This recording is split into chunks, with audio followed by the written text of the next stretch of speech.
Hello বন্ধুরা, কেমন আছো তোমরা সবাই? তো আবার একটা নতুন রেসিপি নিয়ে আমি চলে এসেছি।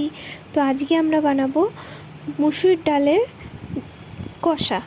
তো তার জন্য আমরা মুসুর ডালটা 2-3 ঘন্টা আমি ভিজিয়ে রেখেছিলাম যাতে একটু নরম হয়ে যায়। তো ভেজানোর পরে আমি জল ছেঁকে ডালটা একটা মিক্সিং ব্লেন্ডারের মধ্যে দিয়ে দিয়েছি, মিক্সি জারের মধ্যে।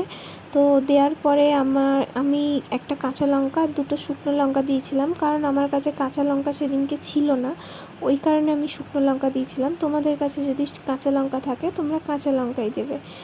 দিয়ে ওই ডাল আর কাঁচা লঙ্কাগুলোকে ভালোভাবে পেস্ট করে নেবে।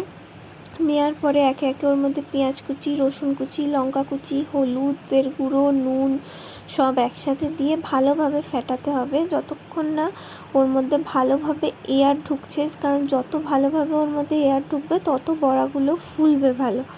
তো ফাটানোর পরে আমি কড়াইতে সাদা তেল